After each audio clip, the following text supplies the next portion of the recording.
السلام عليكم ورحمة الله وبركاته.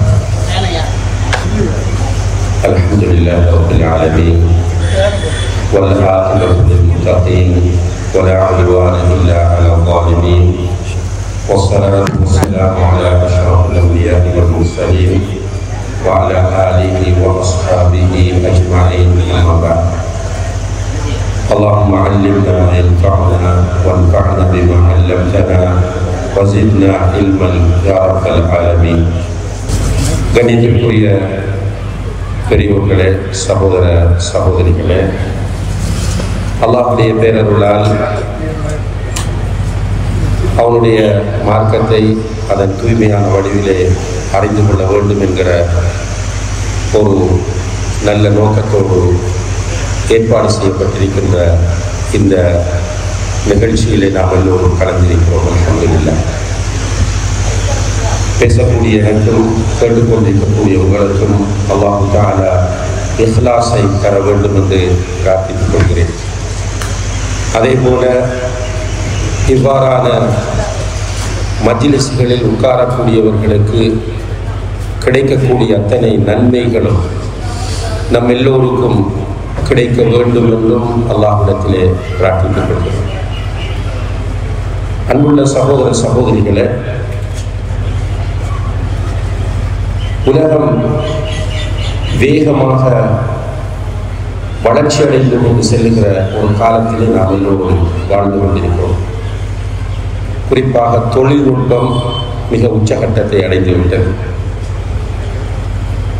பொருளாதாரமும் மாஷா அல்லாஹ் மிகப்பெரிய அளவில் வளர்ச்சி அடைந்திருக்கிறது என்றே சொல்ல வேண்டும். நாடுகளில் சில நேரம் பொருளாதாரங்கள் குறைவாக இருந்தாலும் தனி மனிதர்களிடத்தில் பொருளாதாரம் தாராளமாக இருக்கக்கூடிய ஒரு காலத்திலே நாம் எல்லோரும் வாழ்ந்து கொண்டிருக்கிறோம். இப்படி எல்லாமே வளர்ச்சி அடைந்திருக்கிற இந்த காலத்தில் இன்னும் ஒரு பக்கம் உளவியல் துறை சார்ந்த கல்விகளும் வளர்ச்சி அடைந்திருப்பதை பார்க்கிறோம். சைக்காட்ரிஸ்ட், சைக்கோதெரபிஸ்ட், சைக்காலஜிஸ்ட், கவுன்சிலர் என்று நிறைய பேர் இன்று சமுதாயத்திலே ஆர்வத்தோடு தொழில் செய்து கொண்டிருப்பதை நாம் பார்க்கக்கூடியதாக இருக்கிறது. நிறைய பேர் இந்த டாக்டர்களிடம் அல்லது சைக்காலஜிஸ்டுகளிடம் சென்று வருவதையும் நாம் பார்க்கிறோம். சுருக்கம் என்னென்று கேட்டால், எல்லாம் இருக்கிறது, நிம்மதி இல்லை. ஏதோ ஒரு மன உளைச்சலோடு எல்லோரும் வாழ்கிறோம். இந்த மாணவர்கள், ஸ்கூல்களில் படிக்கக்கூடிய மாணவர்களை நாம் சந்திக்கிற போது, அவர்களோடு தனிப்பட்ட ரீதியில் கலந்துரையாடுகிற போது அவர்களிடம் நாம் கேட்பதுண்டு, நீங்கள் மகிழ்ச்சியாக இருக்கிறீர்களா அல்லது மன உளைச்சலோடு இருக்கிறீர்களா? அவர்களிடமிருந்து வரக்கூடிய பதில் பெரும்பாலும் நாங்கள் மன உளைச்சலோடு இருக்கிறோம் என்பதுதான். குறிப்பாக இந்த Z ஜெனரேஷன் என்று சொல்லி ஒரு ஜெனரேஷனை அடையாளப்படுத்துகிறார்கள். 2000க்கு பிறகு பிறந்தவர்கள், இவர்களை Z ஜெனரேஷன் என்று சொல்வார்கள். இந்த ஜெனரேஷனை சேர்ந்தவர்களிடம் நாம் போய் உரையாடுகிற போது, அதாவது நட்பு ரீதியாக, ஒரு தந்தையாக, ஒரு சகோதரனாக, ஒரு ஆசிரியராக, ஒரு நண்பனாக உரையாடுகிற போது பெரும்பாலும் அவர்களும் ஒரு மன உளைச்சலுக்கு உள்ளாகி இருப்பதை நாம் பார்க்கக்கூடியதாக இருக்கிறது. அவர்களுக்கு ரீசன் தெரியவில்லை, ஆனால் மன உளைச்சல் இருக்கிறது. அதனால்தான் இன்று அந்த Z ஜெனரேஷனை சேர்ந்த நிறைய பேர் ட்ரக்ஸுகள், போதை வஸ்துக்களுக்கு அதிகமாக அடிமையாகி கொண்டு வருவதை நாம் பார்க்கலாம். அதே போல குடும்பங்களை நீங்கள் எடுத்து பார்த்தால், இன்று ஃபேமிலி கவுன்சிலிங் என்ற ஒரு விஷயம் பெரிய அளவில் வளர்ச்சி அடைந்திருக்கிறது. திருமணம் முடித்து ஓரிரு நாட்களிலேயே கணவனுக்கு மனைவிக்கும் இடையில் பிரச்சனை. சில மூத்த பெற்றோர், இந்த இடைப்பட்ட காலத்தில் உள்ள பெற்றோர் அல்ல, கொஞ்சம் முதிர்ச்சியான பெற்றோர் மிகப்பெரிய மன உளைச்சலுக்கு உள்ளாகி இருக்கிறார்கள். அவர்களுடைய பிள்ளைகளை திருமணம் முடித்து கொடுத்து விட்டு அவர்கள் நிம்மதியாக வாழவில்லை என்கிற மன உளைச்சல் அவர்களுக்கு இருந்து கொண்டிருக்கிறது. இப்படி அன்புள்ள சகோதர சகோதரிகளை, ஒரு மன உளைச்சலின் உச்சகட்டத்திற்கு மக்கள் செல்லுகிற ஒரு காலத்திலே நாம் வாழ்ந்து கொண்டிருக்கிறோம். இதிலே முஸ்லிம்கள் முஸ்லிம் அல்லாதவர்கள் என்கிற வேறுபாடு கிடையாது. மேற்குலகத்திலும் நிறைய பேர் மன உளைச்சலுக்கு உள்ளாகி அவர்கள் தூக்க மாத்திரைகளோடு வாழக்கூடிய சூழ்நிலை இன்று ஏற்பட்டிருக்கிறது. மேற்குலகத்திலே உள்ளவர்கள் சில நேரம் கீழத்திய உலகுகளுக்கு வந்தால், நம்முடைய நாடுகளுக்கு வந்தால் இங்கே நிம்மதி கிடைக்கும் என்று அவர்கள் வருகிறார்கள். ஆனால் அவர்களுக்கு நிம்மதி கிடைத்ததாக இல்லை. இப்போ உலகமே நிம்மதியை, அமைதியை இழந்து ஒரு வகையான இறுக்கத்தோடும் மன உளைச்சலோடும் நிம்மதியற்ற நிலையிலும் வாழ்ந்து கொண்டிருக்கிறது. இதற்குள் கவலையான விஷயம் என்னவென்றால், நம்முடைய சமுதாயமும் இந்த மன உளைச்சலுக்கு உள்ளாகி இருப்பதுதான். பெரும்பாலானவர்கள் ஆளுக்கால் சொல்ல மாட்டோம், ஒரு நிம்மதியான தூக்கம் கிடையாது, சந்தோஷமாக எந்த ஒரு காரியத்தையும் செய்யக்கூடிய நிலை கிடையாது. இக்கரைக்கு அக்கறை பச்சை என்கிற அடிப்படையில் மாறி மாறி அவர்கள் சந்தோஷமாக இருக்கிறார்கள் என்று இங்குள்ளவர்கள் நினைப்பது, இவர்கள் சந்தோஷமாக இருக்கிறார்கள் என்று அவர்கள் நினைப்பது, இப்படி நினைத்து எல்லோருமே சந்தோஷம் இல்லாத நிலையில் வாழுகிற இந்த சூழலில் தான் அன்புள்ள சகோதர சகோதரிகளை, மகிழ்ச்சியான வாழ்க்கைக்கு அல் குர்ஆனின் வழிகாட்டல் என்கிற இந்த தலைப்பில் உங்கள் முன்னால் உரையாற்றுமாறு நான் பணிக்கப்பட்டிருக்கிறேன். நிம்மதி வேண்டும், மகிழ்ச்சியான வாழ்க்கை வேண்டும். இதுதான் இந்த உலகத்தில் நம்முடைய முழு முயற்சியினதும் நோக்கமாகும். எதற்காக படிக்கிறீர்கள்? விடை, மகிழ்ச்சியாக வாழ. எதற்காக பிள்ளைகளை படிப்பிக்கிறீர்கள்? மகிழ்ச்சியாக வாழ. எதற்காக பணம் சம்பாதிக்கிறீர்கள்? மகிழ்ச்சியாக வாழ.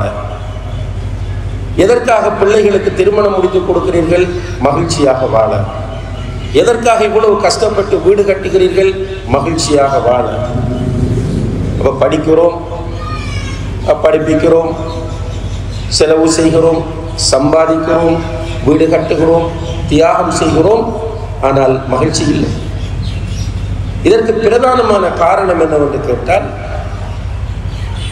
இந்த அல் குர்ஆனை பொறுத்தவரை இதற்கும் நமக்கும் இடையில் மிகப்பெரிய இடைவெளி உருவாக்கப்பட்டு விட்டது. இது ஒரு யதார்த்தமான உண்மையாகும். உங்களுக்கு நினைவிருக்கலாம், ஆரம்பங்களில் பயான்களில் ஒரு சம்பவம் சொல்லுவார்கள். ஒரு கட்டத்திலே ஒரு பிரிட்டிஷ் பார்லிமெண்டிலே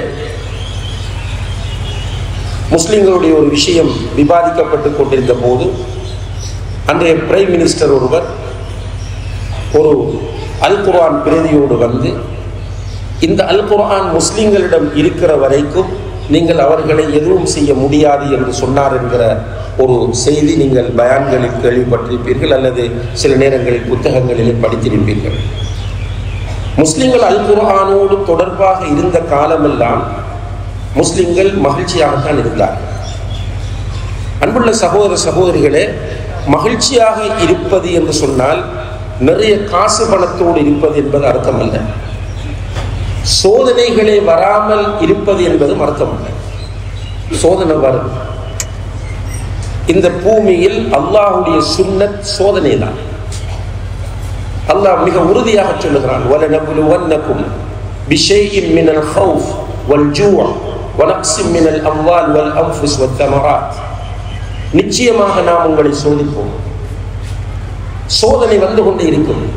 இந்த உலகத்தில் அல்லாஹுக்கு மிக நெருக்கமாக இருந்தவர்கள் யாரு? நபிமார்கள். வஹி வந்தது, முஅஜிஸத்துகளை அல்லாஹ் கொடுத்தான். அந்த நபிமார்கள் தான் இந்த உலகத்தில் மிக கடுமையாக சோதிக்கப்பட்டவர்கள். அது நூஹ் அலைஹிஸ்ஸலாமாக இருக்கலாம், அல்லது இப்ராஹிம் அலைஹிஸ்ஸலாமாக இருக்கலாம், அய்யூப் அலைஹிஸ்ஸலாமாக இருக்கலாம், மூசா அலைஹிஸ்ஸலாம், ஈசா அலைஹிஸ்ஸலாம் என்று வந்து நபிகள் நாயகம் ஸல்லல்லாஹு அலைஹி வஸல்லம் அவர்கள் மிக கடுமையாக சோதிக்கப்பட்டார்கள். பல்வேறு சோதனைகள் அவர்களுக்கு இருந்தன. முதலாவது சமூக ரீதியான எதிர்ப்பு. அவர்கள் நபியாக ஒரு கோணத்தில் சோதிக்கப்படுகிறார்கள், இன்னும் ஒரு கோணத்தில் மனிதர் என்கிற அடிப்படையில் சோதிக்கப்படுகிறார்கள். அவர்களுக்கு பிறக்கிற ஆண் குழந்தைகள் வேகமாக மௌத்தாகிறார்கள். அதுபோல நோய்களை கொண்டு சோதிக்கப்படுகிறார்கள். நபி ஸல்லல்லாஹு அலைஹி வஸல்லம் அவர்களுக்கு மௌத்தாகும் வரைக்கும் மிக்ரைன் என்று சொல்லக்கூடிய ஒற்றை தலைவலி இருந்தது. சுப்ஹானல்லாஹ். சில நேரங்களில் தலையை பிடித்து கொண்டு அவர்கள் வாரஸா, என்னுடைய தலையை என்று சொல்வார்கள். சில நேரங்களில் தலைக்கு பேண்டேஜ் கட்டி கொண்டிருப்பார்கள். இப்படியாக ரசூல் ஸல்லல்லாஹு அலைஹி வஸல்லம் அவர்கள் சோதிக்கப்பட்டிருக்கிறார்கள். அப்போ நிம்மதி என்பது சோதனை இல்லாத வாழ்க்கை என்று முடிவெடுத்து விடக்கூடாது. நிறைய பேர் என்ன நினைக்கிறார்கள், நிம்மதினா நிறைய காசு இருக்க வேண்டும், நிறைய சொத்துக்கள் இருக்க வேண்டும். இன்றைக்கு உலகத்தில் பெரும் பெரும் பணக்காரர்கள், செல்வந்தர்கள் நிம்மதி இல்லாமல் தற்கொலை செய்வதை பார்க்கிறோம். பணம் என்பது நிம்மதிக்குரிய ஒரு வழி அல்ல. நிம்மதி என்பது அன்புள்ள சகோதர சகோதரிகளை நம்முடைய உள்ளத்தோடு தொடர்பான ஒன்றாகும். நம்முடைய உள்ளம் பொருந்திக் கொள்வது, எது நடந்தாலும் அல்லாஹுடைய நாட்டப்படி நடக்கிறது என்று அதை ஏற்றுக்கொள்வது, டென்ஷன் ஆகுவதில்லை, புலம்புவதில்லை. அப்ப நிம்மதி என்பது மனதோடு சம்பந்தமான ஒன்றாகும். இந்த நிம்மதி ஆரம்ப காலங்களிலே அல் குர்ஆனோடு நம்முடைய சமுதாயம் நெருக்கமாக இருந்த காலமெல்லாம் அவர்களுக்கு இருந்தது. உதாரணமாக நீங்கள் பாருங்கள், பத்ர் யுத்தம். இந்த பத்ர் யுத்தம் என்பது ஒரு திட்டமிடப்பட்ட யுத்தம் கிடையாது. இது இந்த வரலாறு அடிக்கடி நமக்கு நினைவுபடுத்தப்படக்கூடிய ஒரு வரலாறு. சஹாபாக்களை அழைத்து கொண்டு ரசூலுல்லாஹி அலைஹி வஸல்லம் அவர்கள் அபூ சுஃபியானுடைய வியாபார கூட்டத்தை வழிமறிப்பதற்காக செல்லுகிறார்களே தவிர யுத்தம் செய்வதற்காக செல்லவில்லை. அபூ சுஃபியான் ஷாமிலிருந்து வியாபார பொருட்களை கொள்முதல் செய்து கொண்டு வருகிறார். அவரும் யுத்தம் செய்வதற்குரிய ஏற்பாட்டோடு இருக்கவில்லை. இந்த நேரத்தில் அபூ சுஃபியானுக்கு கிடைத்த தகவலை வைத்து அவர் மக்காவுக்கு செய்தி அனுப்பி அபூ ஜஹல் அந்த சந்தர்ப்பத்தை பயன்படுத்தி ஒரு பெரிய யுத்தத்திற்கான ஏற்பாட்டோடு அவன் பத்ருக்கு வந்து விடுகிறார். 1000க்கும் மேற்பட்டவர்களோடு. ரசூல் ஸல்லல்லாஹு அலைஹி வஸல்லம் அவர்களோடு இருந்தவர்கள் 313 அல்லது 316 320க்கு உட்பட்டவர்கள். ஒரு பெரிய ஆயுதங்கள் எதுவுமே அவர்களிடம் இல்லை. இப்போ யுத்தம் செய்வதா இல்லையா, பெரிய ஒரு சங்கடமான சூழ்நிலை. ரசூலுல்லாஹி அலைஹி வஸல்லம் அவர்கள் சஹாபாக்களை வைத்து மஷூரா பண்ணுகிறார்கள். யுத்தம் செய்வோமா, திரும்பி மதீனாவுக்கு போய்விடுவோமா? முஹாஜிர்கள் முதலில் மஷூரா செய்து அவர்கள் ஆலோசனை சொல்லி யுத்தம் செய்வோம் யா ரசூலல்லாஹ் என்று சொல்லி, அதற்கு பிறகு அன்சாரிகளும் இல்லை யா ரசூலல்லாஹ் யுத்தம் செய்வோம் என்று அவர்களும் உடன்பட்ட பிறகு யுத்தம் செய்வதென்று முடிவெடுத்து யுத்தத்திற்கான ஏற்பாடுகளை அந்த இரவு அல்லாஹுடைய தூதர் ஸல்லல்லாஹு அலைஹி வஸல்லம் அவர்கள் செய்கிறார்கள். யுத்தத்திற்கான ஏற்பாடு என்றால் அந்த காலத்தில் அன்புள்ள சகோதர சகோதரிகளை இப்போது போல கவசம் அணிந்து கொண்டு மறைந்திருந்து தாக்குதல் நடத்துவதல்ல. எதிரிகள் ஒரு அணியிலும் மற்றவர்கள் ஒரு அணியிலும் நிற்பார்கள். முதலில் ஒருவர் நடுவிலே வந்து நின்று அழைப்பார், அங்கிருந்து ஒருவர் வருவார், 2 பேரும் ஃபைட் பண்ணுவார்கள் வாளால். அதற்கு பிறகு மாறி மாறி ஒவ்வொருவராக வருவார்கள், வாள் சண்டை நடக்கும். இதற்கிடையில் பின்னால் உள்ளவர்கள் அம்பால் எறிவார்கள். உயிர் அப்படி போகிற ஒரு கட்டம். ரசூலுல்லாஹி அலைஹி வஸல்லம் அவர்கள் எல்லோரையும் அழைத்து, சஹாபாக்கள் அந்த 300 சில்லற பேரையும் அழைத்து அவர்களுக்கு தேவையான வழிகாட்டல்களை எல்லாம் சொல்லுகிறார்கள். ஃபர்ஸ்ட்டுக்கு யார் வர வேண்டும், யார் முதலில் யுத்தத்தை ஆரம்பிக்க வேண்டும், முதல் வரிசையில் யார் நிற்க வேண்டும், எப்படி இந்த யுத்தத்தை முன்னெடுக்க வேண்டும் என்றெல்லாம் முழு ஐடியாவை கொடுத்து விட்டு அல்லாஹ்வுடைய தூதர் சஹாபாக்களிடம் சொன்னார்கள், காலையில் எழுந்ததும் யுத்தம், போய் உறங்குங்கள் என்று சொன்னார்கள். காலையில் எழுந்ததும் யுத்தம், போய் உறங்குங்கள் என்று சொன்னார்கள். அன்புள்ள சகோதர சகோதரிகளே, கொஞ்சம் அந்த சிச்சுவேஷனை கற்பனை பண்ணிப்பாங்க. தூக்கம் வருமா? சும்மா நமக்கு காலையில் ஒரு பயணம் இருக்கு, சென்னைக்கு பயணம் இருக்கிறது என்று சொன்னாலே நைட்டுக்கு தூக்கம் வராது. ஒரு உம்ராவுக்கு போகிறோம் என்று சொன்னால் ஒரு வாரத்துக்கு தூக்கம் இல்லை. இது விடிந்தால் யுத்தம், போய் தூங்குங்கள் என்று அல்லாஹ்வுடைய தூதர் ஸல்லல்லாஹு அலைஹி வஸல்லம் அவர்கள் சொன்னதும் சஹாபாக்கள் போய் நிம்மதியாக தூங்கினார்கள் என்று குர்ஆனிலே அல்லாஹ் சொல்கிறார். சஹாபாக்கள் போய் நிம்மதி, இது ரியலாக நடந்தது. அந்த நிம்மதி அவர்களுக்கு கிடைப்பதற்கு காரணம் அவர்களுக்கும் குர்ஆனுக்கும் இடையில் இருந்த தொடர்பு தான். குர்ஆன் மனிதன் நிம்மதியாக வாழ்வதற்கான அனைத்து வழிகளையும் சொல்லக்கூடிய ஒரு வேதமாகும். குர்ஆன் என்று நம்ம சொன்னால் அதுக்குள்ள ஆட்டோமேட்டிக்காக ஹதீஸும் வரும். தனியாக குர்ஆன் மட்டுமல்ல, எப்போதெல்லாம் நாம் குர்ஆன் குர்ஆன் என்று பேசுகிறோமோ அப்போதெல்லாம் அதுக்குள்ள ஹதீஸும் சேர்ந்துதான் இருக்கும். என்னடா, ரெண்டும் வஹி. அப்ப இந்த குர்ஆனிய வாழ்க்கை வாழுகிற போது நிச்சயமாக மனிதன் நிம்மதியாக வாழலாம். இந்த உலகம் நிம்மதியை இழந்திருந்த நேரத்தில் வாழ்க்கை என்றால் என்ன, எப்படி வாழ வேண்டும், வாழ்க்கைக்குரிய அர்த்தம் என்ன? கணித்திற்குரிய சகோதர சகோதரிகளை, நாம் எல்லோருமே நிம்மதியாக வாழ்வதைத்தான் விரும்புகிறோம். கொஞ்ச காலம் இந்த உலகத்தில் வாழப்போகிறோம். வாழுகிற இந்த சொற்ப காலத்தில் முடியுமானவரை நிம்மதியாக சந்தோஷமாக வாழ்ந்துவிட்டு போக வேண்டும். இந்த நிம்மதியை தேடி நாம் அங்குமிங்கும் அலைய வேண்டிய அவசியம் இல்லை. பொருளாதாரத்தில் உண்மையாக நிம்மதி இல்லை. அன்றன்று சாப்பிடுவதற்குரிய பொருளாதாரம் இருந்தால் அதில் தான் பெரிய நிம்மதி இருக்கிறது. நிறைய பொருளாதாரத்தை வைத்திருந்தால் அந்த பொருளாதாரத்தை பாதுகாப்பது, அடுத்தது என்ன செய்வது என்ற டென்ஷனே வரும். அப்ப நிம்மதிக்கு அல் குர்ஆன் சில முக்கியமான வழிகாட்டல்களை நமக்கு தருகிறது. அந்த வழிகாட்டல்களை நாம் சரியாக பின்பற்றினால் இன்ஷா அல்லாஹ் இந்த உலகத்திலும் நிம்மதியாக இருக்கலாம், மறுமையிலும் நிம்மதியாக இருக்கலாம். அதிலே முதலாவது அல்லாஹ் தஆலா சொல்கிறான், அல்லதீன ஆமனு வலம் யல்பிசு ஈமானஹும் பிظுல்மின் உலாயிக லஹுமுல் அம்னு வஹும் முஹ்ததூன். அல்லதீன ஆமனு வலம் யல்பிசு ஈமானஹும் பிظுல்மின் உலாயிக லஹுமுல் அம்னு வஹும் முஹ்ததூன். யார் ஈமான் கொண்டு அந்த ஈமானோடு துல்ம் என்ற ஷிர்கை கலக்காமல் இருக்கிறார்களோ அவர்களுக்கு அம்ன் இருக்கிறது. அம்ன் என்று சொன்னால் பாதுகாப்பு, நிம்மதி, அமைதி என்கிற பல அர்த்தங்கள் இருக்கின்றன. இப்போ யார் ஈமான் கொண்டு அந்த ஈமானோடு ஷிர்கை கலக்காமல் இருக்கிறார்களோ அவர்களுக்கு நிம்மதி இருக்கிறது, பாதுகாப்பு இருக்கிறது, அமைதி இருக்கிறது. அவர்கள்தான் உலாயிக ஹுமுல் முஹ்ததூன், அவர்கள்தான் நேர்வழி பெற்றவர்களும் கூட என்று அல்லாஹ் சொல்லுகிறார். அப்ப குர்ஆனின் நிழலில் நிம்மதிக்கான முதலாவது வழி ஈமானாகும். நம்முடைய ஈமான் சரியாக இருந்தால் இந்த உலகத்தில் எந்த ஒரு கட்டத்திலும் நிம்மதி இழக்க மாட்டோம். ஈமான் சரியாக இருக்க வேண்டும். ஈமான் சரியாக இருப்பது என்று சொன்னால் அன்புள்ள சகோதர சகோதரிகளே, அல்லாஹ் அல் குர்ஆனில் சொல்லுகிறான், ஃபஇன் ஆமனு பிமிஸ்லி மா ஆமன்தும் பிஹி ஃபகத் இஹ்ததூ.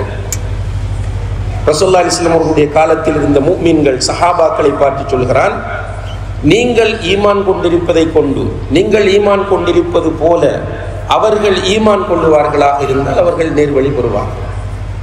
அப்ப நம்முடைய ஈமான் சஹாபாக்கள் ஈமான் கொண்டது போல இருக்க வேண்டும். சஹாபாக்கள் ஈமான் கொள்ள வேண்டிய அர்கானுல் ஈமான் என்று சொல்லுகிற 6 விஷயங்களை ஈமான் கொண்டிருந்தார்கள். அதிலே தெளிவோடு ஈமான் கொண்டிருந்தார்கள். அவர்களுக்கு அதிலே தெளிவிருந்தது, மிக உறுதியும் இருந்தது. இப்ப நாம் அல்ஹம்துலில்லாஹ் ஈமான் கொண்டிருக்கிறோம் ஃபித்ராவின் அடிப்படையில். ஃபித்ராண்டா இயல்பின் அடிப்படையில் ஈமான் கொண்டிருக்கிறோம். நம்முடைய உம்மா பாப்பா மூமின்களாக இருப்பதனால் நாமும் மூமின்களாக இருக்கிறோம் என்ற அடிப்படையில் ஈமான் கொள்கிறோம். இந்த மக்தப் மதரசாக்களில் நமக்கு ஆமன்து பில்லாஹி வ மலாயிகத்திஹி வ குதுபிஹி வ ரசூலிஹி வல் யௌமில் ஆகிர் வல் கத்ரி கைரிஹி வ ஷர்ரிஹி என்று சொல்லித் தருகிற போது அதை நாம் பாடமாக்கி ஈமான் கொண்டிருக்கிறோம். ஆனால் இந்த ஈமான் 6 அடிப்படைகளை கொண்டிருக்கிறது. இந்த 6 அடிப்படைகளும் பல்வேறு விஷயங்களை உள்ளே பொதிந்திருக்கின்றன. அல்லாஹுவை ஈமான் கொள்ளுதல் எனும்போது அன்புள்ள சகோதர சகோதரிகளே, அல்லாஹ் ஒருவன் இருக்கிறான் என்று மட்டும் ஈமான் கொள்வதல்ல. அல்லாஹ் ஒருவன் இருக்கிறான் என்று ஈமான் கொள்வதனால் ஒருவர் முஃமினாகுவார் என்றால் இந்த உலகத்தில் உள்ள அவ்வளவு பேரும் முஃமின்கள். பேர்கள் வித்தியாசப்பட்டாலும் எல்லோரும் கடவுள் ஒருவன் இருக்கிறான் என்பதை ஈமான் கொண்டிருக்கிறார்கள். பல கடவுளை வணங்கக்கூடியவர்கள் கூட கடைசியில வானத்தை நோக்கி கை உயர்த்தி அங்குள்ளவன் பார்த்துக் கொள்வான் என்று சொல்கிறார்கள். நாஸ்திகர்கள் கூட ஒரு கட்டத்தில் கடவுளை என்று அழைக்கிற நிலையில் இருக்கிறார்கள். அல்லாஹ் ஒருவன் இருக்கிறான் என்று நம்புவது மட்டுமல்ல, அல்லாஹோடு தொடர்பான அனைத்தையும் ஈமான் கொள்ள வேண்டும். அல்லாஹுடைய அழகிய பெயர்கள், அந்த பெயர்களின் உள்ளே பொதிந்திருக்கக்கூடிய சிஃபத்துகள் என்ற அல்லாஹுடைய பண்புகள், அதுபோல அல்லாஹோடு தொடர்பாக குர்ஆனிலும் ஹதீஸிலும் என்னென்ன விஷயங்கள் எல்லாம் சொல்லப்பட்டிருக்கின்றனவோ அவை அனைத்தையும் நாம் ஈமான் கொள்ள வேண்டும். இந்த ஈமானை பொதுவாக 6 அடிப்படைகளில் ஈமான் கொள்ளுவதை உலமாக்கள் ஈமான் முஜ்மல், ஈமான் முஃபஸ்ஸல் என்று 2ஆக சொல்லுவார்கள். சுருக்கமாக நம்ம கொள்ள வேண்டிய ஈமான், விரிவாக கொள்ள வேண்டிய ஈமான். இதிலே முடியுமானவரை அன்புள்ள சகோதர சகோதரிகளே, குர்ஆன் ஹதீஸ் நிழலிலே, அல் குர்ஆன் ஹதீஸினுடைய நிழலில் சஹாபாக்கள் எப்படி அல்லாஹுவை புரிந்து கொண்டார்கள் என்பதை நாம் அறிந்து அந்த அடிப்படையில் அல்லாஹுவை புரிய வேண்டும். அப்படி அல்லாஹுவை புரிகிற போது நிச்சயமாக அன்புள்ள சகோதர சகோதரிகளே நமக்கு நிம்மதி கிடைக்கும். அல்லாஹுவை நாம் எப்படி புரிகிறோம் என்றால், அல்லாஹு தஆலா ரப்புல் ஆலமீன், சர்வ உலகங்களையும் படைத்தவன். அவன்தான் இந்த பிரபஞ்சத்தை நிர்வகிப்பவன். இந்த பிரபஞ்சத்தின் அதிபதியாக அவன்தான் இருக்கிறான். அல்லாஹ் நாடாமல் இந்த பிரபஞ்சத்தில் ஒரு அணுவும் அசையாது. அல்லாஹுடைய அறிவுக்கு எட்டாமல் இந்த பிரபஞ்சத்தில் எதுவுமே நடக்காது. இப்படி அல்லாஹுவை பற்றி பல செய்திகள் குர்ஆனில் சொல்லப்படுகின்றன. இப்படி அல்லாஹுவை புரிகிற போது அல்லாஹ் கதீர், அல்லாஹ் காதிர், அல்லாஹ் முக்ததிர், அல்லாஹ் கதீர், காதிர், முக்ததிர் என்றால் அல்லாஹ் ஆற்றல் உள்ளவன், வல்லமை உள்ளவன். அல்லாஹ் குர்ஆனில் சுமார் 33க்கு மேற்பட்ட இடங்களிலே அலா குல்லி ஷைஇன் கதீர் என்று தன்னை அடையாளப்படுத்துகிறான். எல்லாவற்றுக்கும் சக்தி உள்ளவன் அல்லாஹ். அதே நேரத்தில் அல்லாஹுவை பொறுத்தவரையில் வமா ரப்புக பிظல்லாமின் லில் அபீத், தன்னுடைய அடியார்களுக்கு கடுகளவும் அல்லாஹ் அநீதி இழைக்க மாட்டான். அல்லாஹ் நீதியானவன், நேர்மையானவன். அல்லாஹ் தன்னுடைய அடியார்களுக்கு நலவை தவிர வேறு எதையும் நாட மாட்டான். இதெல்லாம் அல்லாஹுவை நம்புவதிலே வரக்கூடிய விஷயங்கள். இதெல்லாம் நம்ம பெரிய அளவு படிப்பதில்லை. பொதுவாக அல்லாஹுவை பற்றி நமக்கு என்ன சொல்லி தருவார்கள் என்றால், அல்லாஹுவை பயப்படுங்கள், அல்லாஹுவை அஞ்சுங்கள். சின்ன வயசிலிருந்து இதுதான் நமக்கு திரும்ப திரும்ப சொல்லி தருவார்கள். பொய் சொன்னால் அல்லாஹ் தூக்கி நரகத்தில் போடுவான், உன்னுடைய நாக்கு அல்லாஹ் வெட்டுவான்.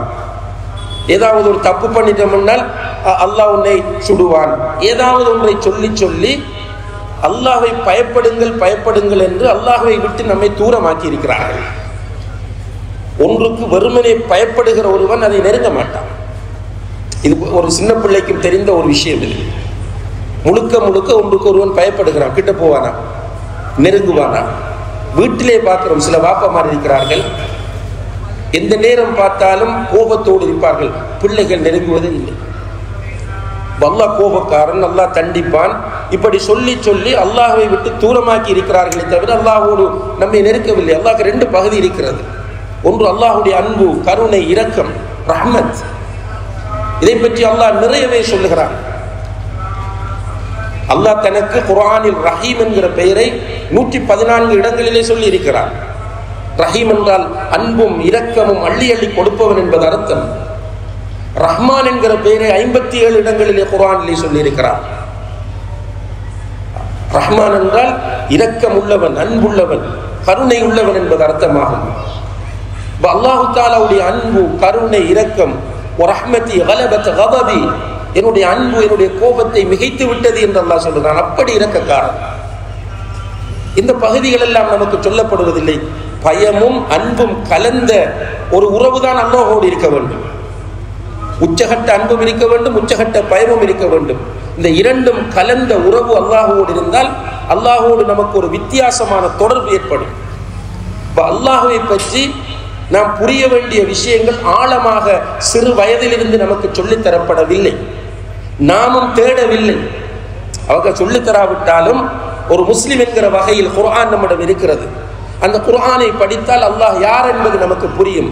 நாம் பாரம்பரியமாக அல்லாஹ்வை தூக்கி ஒரு இடத்தில் வைத்துவிட்டு இந்த சமுதாயத்தில் குறிப்பிட்ட காலம் அவுலியாக்கள் என்று சொல்லக்கூடிய மக்களை அளவு கடந்து மக்கள் உயர்த்த ஆரம்பித்து விட்டார்கள்.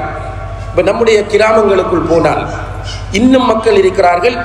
அவுலியா என்றால் பயப்படுவார்கள், அவுலியா என்றால் நேசிப்பார்கள். அவுலியாக்கள் இருக்கிறார்கள், இல்லாமல் இல்லை. குர்ஆன் சொல்லுகிறது, அலா இன்ன அவுலியா அல்லாஹி லா ஹவுஃபுன் அலைஹிம் வலா ஹும் யஹ்ஸனூன். அவுலியாக்கள் என்று ஒரு கூட்டம் இருக்கிறார்கள், அல்ஹம்துலில்லாஹ். ஆனா யார் என்பது தெரியாது. குர்ஆன்ல சொல்லும்போது அல்லதீன ஆமனு வகானு யத்தகூன், ஈமானும் தக்குவாவோடும் இருக்கிற ஒவ்வொருவரும் வலிதான், ஒவ்வொருவரும் அவுலியா தான். உங்களுடைய வீட்டுக்குள்ளும் அவுலியாக்கள் இருப்பார்கள். அவுலியாக்களுக்கு கராமத் இருக்கிறது, அதை மறக்கவில்லை அஹ்லுஸ் சுன்னah வல் ஜமாஅ. அவுலியாக்களுக்கு கராமத் இருக்கிறது. சில நேரங்களில் அன்புள்ள சகோதர சகோதரிகளே, நீங்களும் இந்த கராமத்தை உணர்ந்திருப்பீர்கள்.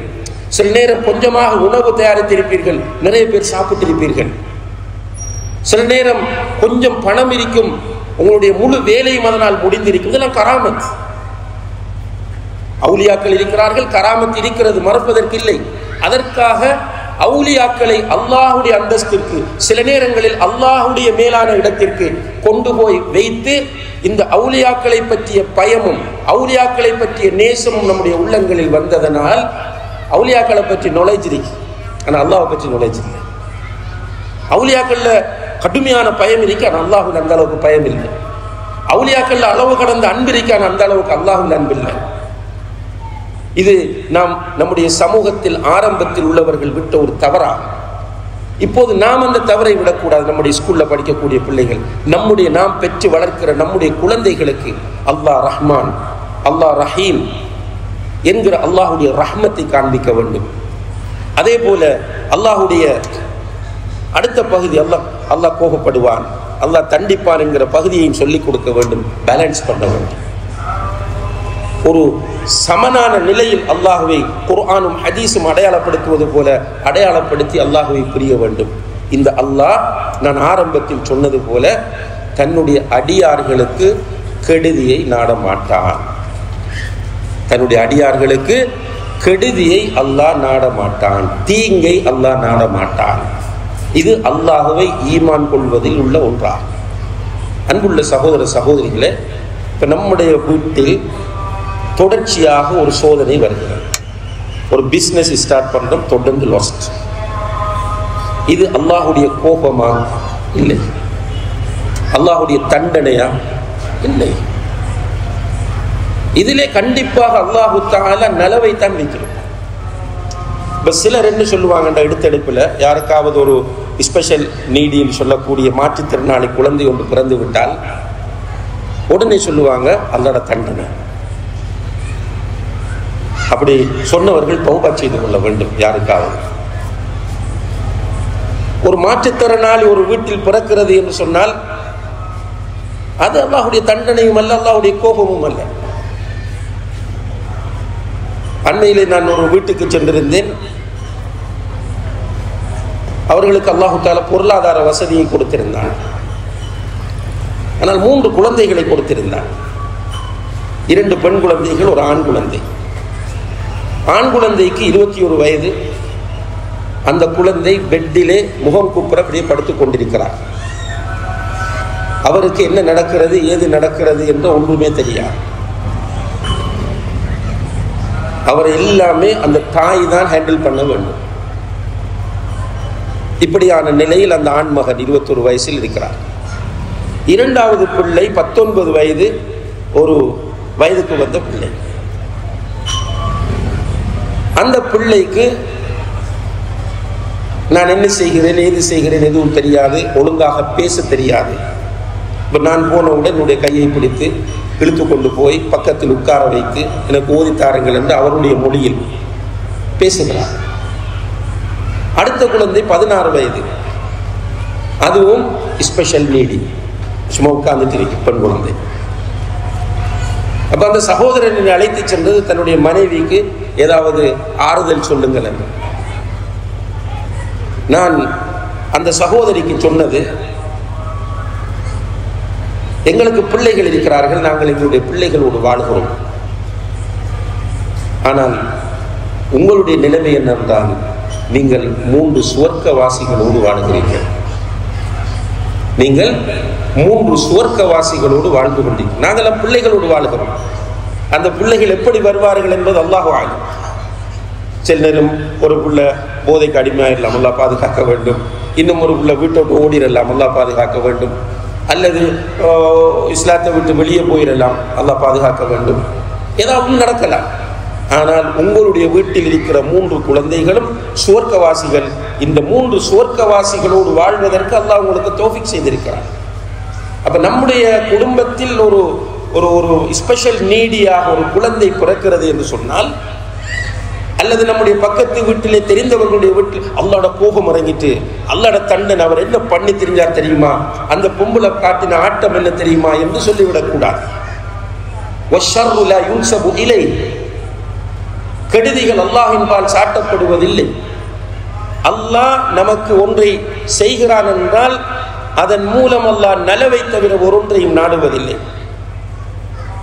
ரசூல் ஸல்லல்லாஹு அலைஹி வஸல்லம் அவர்கள் சொல்லுகிறார்கள், மா யுஸீபுல் முஸ்லிம் மின் வஸபின் வலா நஸபின், ஒரு முஸ்லிமுக்கு ஏற்படக்கூடிய கஷ்டம், துன்பம், ஏன் காலிலே குத்துகிற ஒரு முள்ளு, அது குத்தினால் கூட அல்லாஹு தஆலா அதன் மூலம் அவனுடைய ஒரு அந்தஸ்தை கூட்டுகிறான், அவனுக்கு ஒரு நன்மை கொடுக்கிறான், அவனுடைய ஒரு பாவத்தை அளிக்கிறான் என்று நபி ஸல்லல்லாஹு அலைஹி வஸல்லம் அவர்கள் சொல்கிறார்.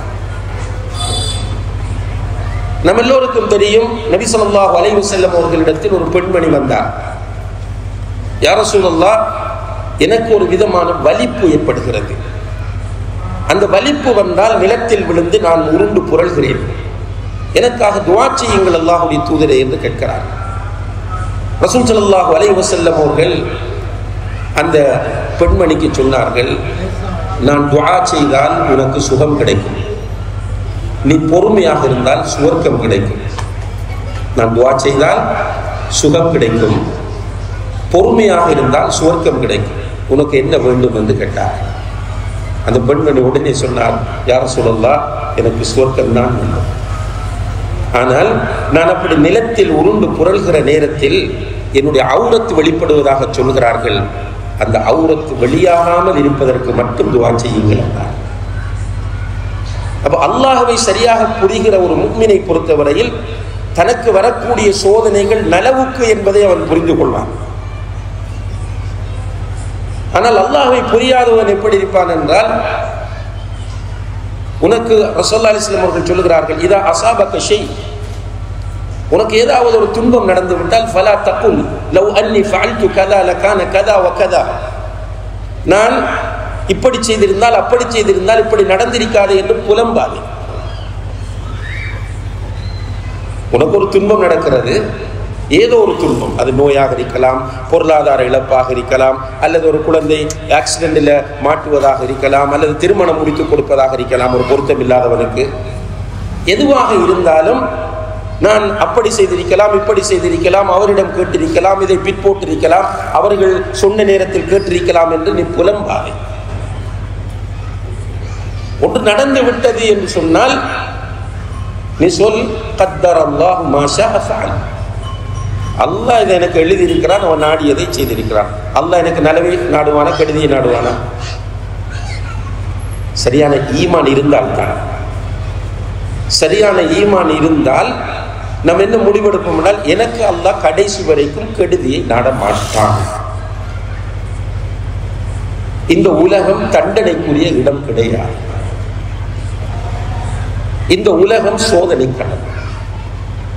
அதிலும் அல்லாஹு தஆலா எப்படி ஒரு அற்புதமாக இந்த உலகத்தை ஆக்கியிருக்கிறான் என்றால், அன்புள்ள சகோதர சகோதரிகளே, நம்முடைய ஏஜ் ஒரு 65க்கும் 70க்கும் இடையில தான். மாபைன 60க்கும் 70க்கும் இடையில். மேக்சிமம் 70 வயதுகள் தான் வாழப்போகிறோம். இந்த 70 வயதுக்குள் அல்லாஹு தஆலா நம்மை சோதித்துக் கொண்டே இருப்பான். وَلَنَبْلُوَنَّكُمْ بِشَيْءٍ مِّنَ الْخَوْفِ وَالْجُوعِ وَنَقْصٍ مِّنَ الْأَمْوَالِ وَالْأَنفُسِ وَالثَّمَرَاتِ وَبَشِّرِ الصَّابِرِينَ. உங்களை நான் பசியை கொண்டு சோதிப்பேன், பயத்தை கொண்டு சோதிப்பேன். உங்களை பயத்தை கொண்டு சோதிப்பேன், பசியை கொண்டு சோதிப்பேன், பொருளாதாரத்தை குறைப்பது கொண்டு சோதிப்பேன், உயிர்களை குறைப்பது கொண்டு சோதிப்பேன், லாபங்களை குறைப்பது கொண்டு சோதிப்பேன். நிச்சயமாக சோதிப்பேன். அல்லாஹ் சொன்னது நடக்குமா, நடக்காதா? அல்லாஹ் சொன்னது நடக்கவில்லை என்றால் குர்ஆன் பொய். குர்ஆன் பொய் என்றால் இஸ்லாமிய பொய். நஅூது பில்லாஹ்.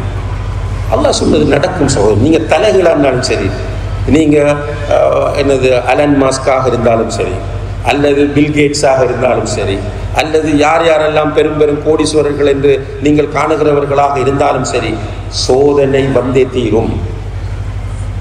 இது அல்லாஹ்வுடைய சுன்னா. இங்கே முக்கியம் என்னவென்றால், வபஷிரி சாபிரீன், சோதனைகள் வரும்போது கூலாக, ரிலாக்ஸாக, நிம்மதியாக இருப்பவர்களுக்கு நபியை நீங்கள் நன்மாராயம் கூறுங்கள். மூமின்கள் இதா அசாபத்துஹும் முஸீபா, அவர்களுக்கு ஒரு துன்பம், ஒரு சோதனை நடந்தால் புலம்ப மாட்டார்கள், ஸ்ட்ரெஸ் ஆக மாட்டார்கள், டிப்ரெஷன் ஆக மாட்டார்கள், சைக்கோசிஸாக மாற மாட்டார்கள், சைக்காட்ரிஸ்டுகளை தேடி அலைய மாட்டார்கள். மாறாக அவர்கள் சொல்லுவார்கள், இன்னா லில்லாஹி வ இன்னா இலைஹி ராஜிஊன். என்ன சோதனை வந்தாலும் இன்னா லில்லாஹி வ இன்னா இலைஹி ராஜிஊன். திருமணம் நடக்குது, நல்லவர் என்று நினைத்து தான் முடித்து கொடுத்தோம், ஆனால் வந்தவர் நல்லவராக தெரியவில்லை. நம்மளோட பிள்ளை ரொம்ப கஷ்டப்படுது, இன்னா லில்லாஹி வ இன்னா இலைஹி ராஜிஊன் சொல்லிட்டு அல்லாஹ் கிட்ட பொறுப்பு கொடுத்துட்டு போய் சேர்க்க வேண்டும். அதுக்கும் சொல்யூஷனை குர்ஆன் தருகிறது. இப்ப நிறைய பேர் அந்த இடத்துல தவறு விடுகிறோம். என்ன தவறு விடுறோம்? மேனேஜ் பண்ணி, சமாளி, மாற்றலாம், பொறுத்திரு, இப்படி சொல்லி சொல்லி சொல்லி 2 வருடங்கள், 4 வருடங்கள், 6 வருடங்கள், 10 வருடங்கள் போகல, 3 குழந்தை, 4 குழந்தை என்று வந்ததுக்கு பிறகு கடைசியில் அந்த பெண் செல்ஃபா ஒரு டிசிஷன் எடுக்கக்கூடிய நிலையை அடைகிற போது அவள் கொல்லு செய்வதற்கு வருகிறாள். பெரிய ஒரு சவாலை அவள் சந்திக்கிறாள். இப்ப பேரண்ட்ஸ், இஸ்லாம் வழிகாட்டுகிறது, 2 பேரும் ஒத்து வரலையா, குடும்பத்தில் உள்ள பெரியவர்கள் போய் பேசி பாருங்கள். ஒரு நல்லெண்ணத்தோடு சமாதானத்தை ஏற்படுத்தலாம் என்கிற உணர்வோடு பேசி பாருங்கள். ஒரு சொல்யூஷனுக்கு வருவார்கள். அப்படி வரவில்லை என்று சொன்னால் சில ஸ்டெப்ஸ் எடுக்க சொல்ல, கணவனாக இருந்தாலும் மனைவியா. அதுக்கு பிறகு தலாக், அதுக்கு பிறகு தலாக் சொல்ல சொல்லி இஸ்லாம் சொல்லு. நம்ம என்ன செய்யறோம்னா, எல்லா இடத்திலும் குர்ஆனை புறக்கணிக்கிறோம், நம்முடைய மன உச்சைகளுக்கு முக்கியத்துவம் தருகிறோம், கடைசியில நிம்மதி இழந்து போய் இருக்கிறோம். அல்லாஹ் சொல்லுகிறான், வமன் அஅரத அன் திக்ரி ஃபஇன்ன லஹு மஈஷத்தன் தன்கா. அன்புள்ள சகோதர சகோதரிகளே, குர்ஆன் அல்லாஹ்வுடைய கலாம். நல்லா புரிஞ்சு கொள்ளுங்க, ஈமான் கொள்ளுங்க. நீங்கள் நம்பினாலும் நம்பாவிட்டாலும் அல் குர்ஆன், அல்லாஹ் பேசிய வார்த்தைகள் அவ்வளவு உண்மை.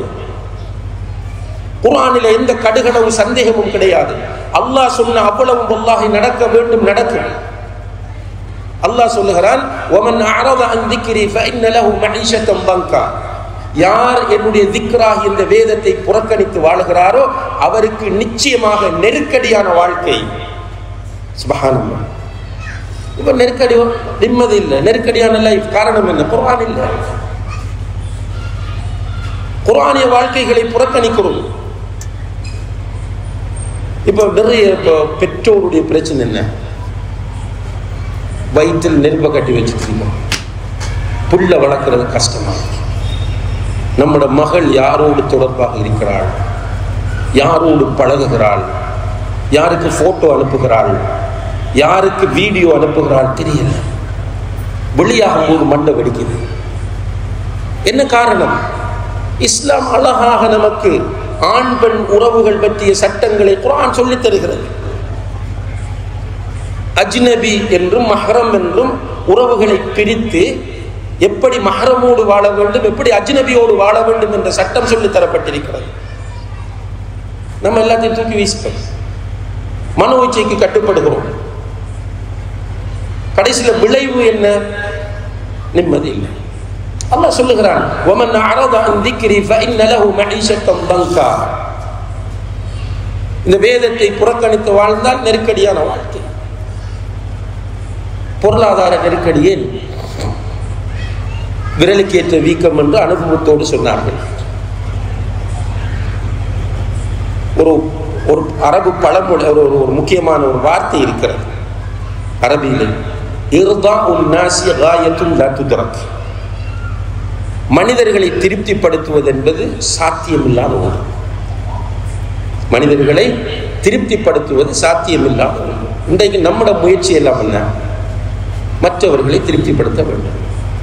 வீடு கட்டினால் நமக்கு வீடு அல்ல, மற்றவன் பார்த்து மாஷா அல்லாஹ் ஹைஃபை வீடு. ஒரு வெஹிக்கிள் வாங்கினா நமக்கு கம்ஃபர்டா அந்த வெஹிக்கிள் இருக்கணும் யோசிக்கிறதில்ல, மற்றவனுக்கு காட்டுறதுக்கு. நம்முடைய மகளுக்கு திருமணம், மகனுக்கு திருமணம் என்றால் விரலுக்கேற்ற வீக்கம். நம்மகிட்ட இருப்பதை கொண்டு திருமணத்தை முடித்திருந்தால் ஒரு பிரச்சனையும் இல்லை. அளவுக்கு மீறிய ஆசை, அவர்களை திருப்திப்படுத்துவதற்காக நகை, அவர்களை திருப்திப்படுத்துவதற்காக மண்டபம், அவர்களை திருப்திப்படுத்துவதற்காக விருந்து, அவர்களை திருப்திப்படுத்துவதற்காக என்று போய் கடைசியில் கடன். இப்ப நிம்மதி இல்லை. பக்தி எல்லாமே குர்ஆனிய வாழ்க்கைக்கு மாற்றம். وَمَنْ أَعْرَضَ عَنْ ذِكْرِي فَإِنَّ لَهُ مَعِيشَةً ضَنْكًا. அப்ப குர்ஆன் நமக்கு அல்லாஹ்வை பற்றி அழகாக சொல்லுகிறது. அதை கண்டுகொள்ளாத நிலையில் நாம் அல்லாஹ் நமக்கு ஒன்றை நாடும் போது அது நலவாக இருந்தால் உடனே நம்ம துள்ளி குதிக்கிறோம். ஒரு சோதனையாக மாறிவிட்டால் உடனே மனம் உடைத்து விடுகிறோம். ஆனால் நபிகள் நாயகம் ஸல்லல்லாஹு அலைஹி வஸல்லம் அவர்கள் சொல்லுகிறார்கள், அஜபன் லி அம்ரில் முஃமின். ஒரு மூமினுடைய விஷயம் ஆச்சரியமாக இருக்கிறது. இன்ன அம்ரஹு குல்லஹு கைர். அவனுக்கு எது நடந்தாலும் நலவாத்தான் இருக்கு. சுப்ஹானல்லாஹ். ஒரு மூமினுடைய விஷயம் ஆச்சரியமாக இருக்கிறது. ஏனென்றால் அவனுக்கு எது நடந்தாலும் நலவாகவே இருக்கிறது. வ இன் அஸாபத்துஹு ஸர்ரா ஷக்கர். மகிழ்ச்சி தரக்கூடிய சந்தோஷமான ஒரு விஷயம் அவனுக்கு நடந்து விட்டால் உடனே சுஜூதிலே விழுந்து ஷுக்ர் செய்கிறான், அல்லது அல்ஹம்துலில்லாஹ் என்று மனதோடு வாய் நிறைய சொல்லுகிறான். இது ஒரு மூமினுடைய நிலை. வஇன் அஸாபத்துஹு தர்ரா. அவனுக்கு ஒரு துன்பம் நேர்ந்து விட்டால் சபர.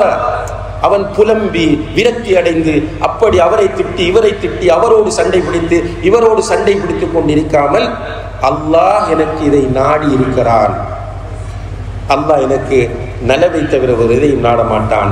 லன் யுஸீபனா இல்லா மா கதபல்லாஹு லனா. அல்லாஹ் நமக்கு எழுதியதை தவிர வேறொன்றும் நம்மை நெருங்காது, நம்மை அணுகாது. இந்த நம்பிக்கையோடு அவர் இருப்பார். அல்லாஹ்வை ஈமான் கொள்ளுவது, அன்புள்ள சகோதர சகோதரிகளே, நம்மை ரிலாக்ஸாக வாழ வைக்கும். ஆனால் சரியா ஈமான் கொள்ள வேண்டும். அல்லாஹ்வை சரியாக ஈமான் கொள்ள வேண்டும். இப்போ அல்லாஹு தஆலா நமக்கு எதை நாடினாலும் நலவாகத்தான் இருக்கும். நம்ம சும்மா உட்கார்ந்து யோசிக்க வேண்டும். அல்லாஹ் நாடினு நம்ம எல்லாரையும் பணக்காரனாக இருக்கலாமா இல்லையா? முழு பேருக்கும் அள்ளி கொட்டுகிற ஆற்றல் அல்லாஹ்வுக்கு இருக்கா இல்லையா? கண்டிப்பா இல்லை, முடியும் அல்லாஹ்வினால். ஆனால் அவனுடைய ஹிக்மத்தின் அடிப்படையில் குர்ஆனிலே அவன் சொல்லுகிறான், சிலருக்கு அவன் நிறைய கொடுக்கிறான், சிலருக்கு அளந்து கொடுக்கிறார், சிலர் கொடுக்காமல் விடுகிறார். அதே போலதான் குழந்தைகளை பற்றி சொல்லும் போதும் விரும்பியவர்களுக்கு பெண் குழந்தைகளை கொடுக்கிறார், அவன் நாடியவர்களுக்கு பெண் குழந்தைகளை கொடுக்கிறான், அவன் நாடியவர்களுக்கு ஆண் குழந்தைகளை கொடுக்கிறான், அவன் நாடக்கூடியவர்களுக்கு ஆண் குழந்தையும் பெண் குழந்தையும் சேர்த்து கொடுக்கிறான், அவன் நாடுகிறவர்களை குழந்தை இல்லாமலும் ஆக்குகிறான். இது அல்லாஹ் அநியாயக்காரனா? இதுக்கு நம்ம ஸ்ட்ரெஸ் ஆகலாமா? அல்லாஹ்வை ஈமான் கொண்டு விட்டு ஆமன்து பில்லாஹ் என்று சொன்னால் ரசூல் ஸல்லல்லாஹு அலைஹி வஸல்லம் அவர்களிடம் ஒருவர் வந்து கேட்கிறார், யா ரசூலல்லாஹ் குல்லி ஃபில் இஸ்லாமி கௌலன் லா அஸ்அலு அன்ஹு அஹதன் பஅதக். அல்லாஹ்வுடைய தூதரே, எனக்கு ஒரு வார்த்தை நீங்கள் சொல்லித்தர வேண்டும், யாரிடமும் அதற்கு பிறகு நான் கேட்க தேவையில்லாத வார்த்தையாக இருக்க வேண்டும். ஸல்லல்லாஹு அலைஹி வஸல்லம் அவர்கள் சொன்னார்கள், குல் ஆமன்து பில்லாஹ் சும்ம இஸ்தகிம். ஆமன்து பில்லாஹ் என்று சொல்லி அதிலே நீ உறுதியாக இரு என்று சொன்னார். ஆமன்து பில்லாவில் உறுதியாக இருக்கணும். சோதனை வரும், வந்து கொண்டே இருக்கும். இன்றைக்கு வரும், நாளைக்கு வரும், சில நேரம் மொத்தமாக சோதனை வரும். கவலை வரலாம், வராம போகாது. கவலை வருவது இயல்பு. ரசூல் ஸல்லல்லாஹு அலைஹி வஸல்லம் அவருடைய மகன் இப்ராஹிம் 1.5 வயது குழந்தை வஃபாத் ஆகிட்டார். ரசூலுல்லாஹி அலைஹி வஸல்லம் அவர்கள் குளிப்பாட்டுவதற்காக தூக்கி கொடுக்கும் போது கண்களிலிருந்து கண்ணீர் வடிகிறது, அழுகிறார்கள். சஹாபாக்கள் கேட்டார்கள், வஅன்த யா ரசூலல்லாஹ், அல்லாஹ்வுடைய தூதரே நீங்களும் அழுகிறீர்களா என்று கேட்டார்கள். அவங்க நினைச்சாங்க ரசூலுல்லாஹி அலைஹி வஸல்லம் ஈமான் உச்சகட்டத்தில் இருப்பவர்கள், உள்ள மூத்தானாலும் பொறுமையா அதை ஏற்றுக்கொள்வார்கள், அழமாட்டார்கள் என்று நினைத்து கேட்கிறார்கள். நீங்களும் அழுகிறீர்களா யா ரசூலல்லாஹ் என்று கேட்டதற்கு அல்லாஹ்வுடைய தூதர் சொன்னார்கள், அல் கல்பு யஹ்ஸன் வல் ஐனு தத்மா வலா நகூலு இல்லா மா யுர்தி ரப்பனா. உள்ளம் கவலைப்படுகிறது, கண்கள் கண்ணீர் சிந்துகின்றன, ஆனால் எங்களுடைய ரப்புக்கு பொருத்தமில்லாத எதையும் சொல்ல மாட்டோம் என்றார்கள். ஈமானுக்கு மாற்றம் அளிக்க மாட்டோம். கவலை வரலாம் சகோதரர், கவலை ஸ்ட்ரெஸ் ஆகி டிப்ரெஷன் ஆகி மென்டல் ஆகக்கூடாது. சிலருக்கு சின்ன வயசில் குழந்தைகள் மூத்தாகுவார்கள், ஒரு சோதனை தான், கஷ்டம்தான், ஆனால் அதை பாசிட்டிவாக நாம் பார்க்க வேண்டும். அந்த குழந்தை நமக்காக நாளை மறுமையிலே ஷஃபாத்து செய்யக்கூடியதாக வரும். அல்லாஹ் முற்கூட்டி நமக்கு தருகிற ஒரு நன்மாராயம் அது. இந்த கோணத்தில் பார்த்தோமாக இருந்தால் அல்ஹம்துலில்லாஹ். நம்முடைய முஸ்லிம் குழந்தைகள் உஸ்பூர் மின் அசாஃபீரில் ஜன்னah, சுவர்க்க சிட்டுக்கள் அவர்கள். சின்ன பருவத்தில் மௌத்தாகக்கூடிய குழந்தைகள் பெற்றோர் ஷிர்க் செய்யாத நிலையில் மௌத்தானால், அல்லாஹ்வுக்கு கட்டுப்பட்ட நிலையில் மௌத்தானால், அந்த குழந்தைகள் அவர்களை பிடித்து இழுத்து கொண்டு போவார்கள் சுவர்க்கத்திற்கு. அப்ப நமக்கு பாசிட்டிவான ஒரு ஆறுதலை இஸ்லாம் தருகிறது. நம்ம என்ன பண்ணோம்னா குழந்தை மூத்தாயிட்டு சொல்லி சொல்லி சொல்லி ஸ்ட்ரெஸ் ஆகி டிப்ரெஷன் ஆகி முதல்ல என்ன நடக்கும்டா, அப்படி அழுது தூக்கம் இல்லாமல் போகும், அதுக்கு பிறகு பசி இல்லாமல் போகும், அதுக்கு பிறகு தலை வரைக்கும், அதுக்கு பிறகு மிக்ரைன் வரும், அதுக்கு பிறகு பைல்ஸ் வரும், அதுக்கு பிறகு ஷோல்டர் பெயின், ஜாயிண்ட் பெயின் என்று வரும். எல்லா நோய்களுக்கும் உள்ளாகி கடைசியில் டாக்டரும் மருந்தும் மாத்திரைகளும் ஆழமா அலைய வேண்டிய நிலை வரும். அதனால இஸ்லாம் எல்லாம் லிமிட் பண்ணுது. கவலைன்னா ஒரு 3 நாளைக்கு கவலை, 40 நாளைக்கு கவலை, அதுக்கு மேல அல்லாஹ் என்ற பொறுப்பு கொடு. நீயும் இந்த உலகத்தில் நிரந்தரமாக இருக்க வந்த ஒருவர் கிடையாது. உன்னுடைய பிள்ளைக்கு பிறகு நீ போகலாம், அல்லது அதற்கு முதல் நீ மூத்தாகலாம். மூத்து நமக்கு கன்ஃபார்ம். அதே நேரத்தில் மறுமையும் நமக்கு நம்பிக்கையான ஒரு இடம். அல்லாஹு தஆலா எனக்கு எதை நாடினாலும் அது நலவே, அது நலவே, அது நலவே என்கிற இந்த வார்த்தையை திரும்ப திரும்ப நம்முடைய மனதுக்குள் நாம் சொல்லுவதும், நம்முடைய பிள்ளைகளுக்கு இதை நாம் சொல்லிக் கொடுப்பதும் நிச்சயமாக நிம்மதியாக வாழ்வதற்கு அல் குர்ஆன் சொல்லுகிற மிக முக்கியமான ஒரு வழியாகும். அதே போல ஈமானை நீங்கள் எடுத்துக்கொண்டால் அடுத்தது மறுமை பற்றிய நம்பிக்கை. மறுமை பற்றிய நம்பிக்கை, மறுமை பற்றிய நம்பிக்கையும் பெரிய ஒரு ரிலாக்ஸேஷன் சகோதரி. நம்ம மறுமையை நம்புகிறோம். இந்த உலகத்தில் நம்முடைய நிம்மதியை கெடுக்கிற விஷயங்கள், யாராவது நமக்கு எதிராக அவதூறு சொல்வது, நம்மளை பற்றி யாராவது அவதூறு சொல்லிட்டாங்கன்னா நமக்கு நிம்மதி கெட்டு, நம்மளோட நன்றி கெட்டு நடப்பாங்க, அந்த நேரத்தில் நிம்மதி கெட்டு போகும். அதே போல சில இழப்புகள் நமக்கு ஸ்ட்ரெஸ்ஸை ஏற்படுத்தும். ஆனால் அல் குர்ஆன் என்ன சொல்கிறது? இந்த உலகத்திற்கு பிறகு மறுமை என்று ஒன்று இருக்கிறது. அந்த மறுமை 100% உண்மையானது. அந்த மறுமையிலே அல்லாஹு தஆலா நீதி வழங்குவார். மறுமையிலே யாருக்கும் அநீதி இழைக்கப்பட மாட்டாது. எல்லாமே அவரவருக்கு காண்பிக்கப்படும். நமது உலகத்தில் செய்தவை அல்லாஹ் அழித்தவைகளை தவிர சில விஷயங்களை அல்லாஹ் அழிச்சிருவான். இப்போ உதாரணமாக நம்ம ஒரு பாவத்தை செய்கிறோம். அந்த பாவத்துக்காக நம்ம தௌபா செய்யும் போது சில நேரங்களில் அல்லாஹ் அதை அழித்து விடுவான். சில நன்மைகளை செய்கிற போது சில பாவங்கள் அழிக்கப்பட்டு விடும். உதாரணமாக ஒருவர் காலையில் 100 தடவைகள் லா இலாஹ இல்லல்லாஹு வஹ்தஹு லா ஷரீக லஹு லஹுல் முல்கு வ லஹுல் ஹம்து வ ஹுவ அலா குல்லி ஷைஇன் கதீர் என்று சொன்னால், அதே போல மாலையிலும் 100 தடவைகள் சொன்னால் அவருக்கு நிறைய நன்மைகள் ரசூலுல்லாஹி அலைஹி வஸல்லம் அவர்கள் பட்டியலிடுகிறார்கள்.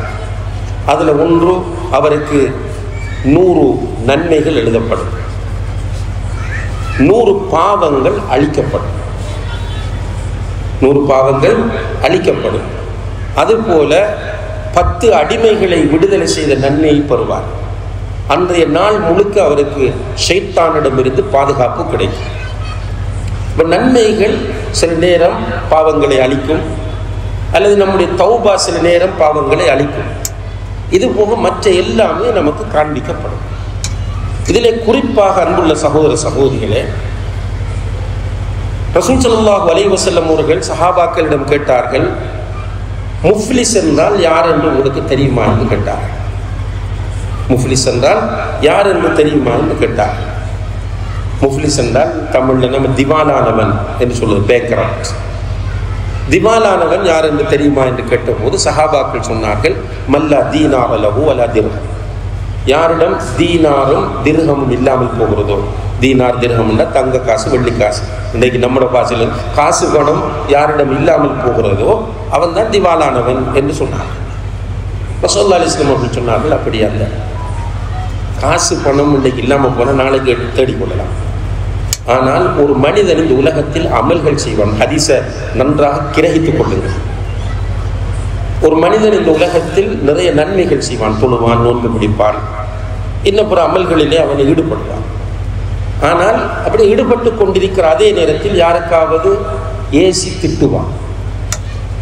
அவனோட மனம் புண்படக்கூடிய முறையில் அவர்களை ஏசி திட்டுவான், அவர்களுக்கு அடிப்பான், அவர்களுடைய சொத்துக்களை அநியாயமாக சாப்பிடுவான், சில நேரங்களில் அவர்களுடைய இரத்தத்தை ஓட்டுவான். ஆனால் இபாதத்தால் இவன் மறுமையிலே போகிற போது அல்லாஹு தஆலா இவனால் பாதிக்கப்பட்டவனை அழைத்து இவனுடைய பாதிக்கப்பட்டவனுடைய, அதாவது பாதிக்கப்பட்டவனுக்கு இவனுடைய தொழுகை, நோன்பு, ஜக்காத் எல்லாத்தையும் தூக்கி கொடுப்பான். கொடுத்து சொல்வான், நீ சுவர்க்கம் போ. ஆனால் அந்த பாதிக்கப்பட்டவனிடம் இருக்கிற பாவங்கள், அவனுக்கும் அல்லாஹுக்கும் இடையில் உள்ள பாவங்கள் இருக்கின்றனவே, அந்த பாவங்கள் காரணமாக அவன் சுவர்க்கம் போக முடியாமல் தடுமாறுவான். அப்போது அல்லாஹ் திரும்ப கூப்பிட்டு அவனுடைய பாவங்களை எல்லாம் எடுத்து இவனுக்கு கொடுப்பான். இவன் நரகம் போய் விடுவான், அவன் சுவர்க்கம் போவான்.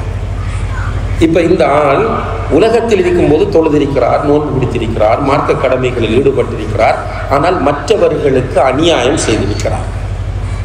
இவருடைய நிலம் என்னென்றால் மறுமையில் அவருடைய நன்மைகளை இழப்பதோடு யாருக்கு அநியாயம் செய்தாரோ அவருடைய பாவங்களையும் சுமக்க வேண்டி வருகிறது.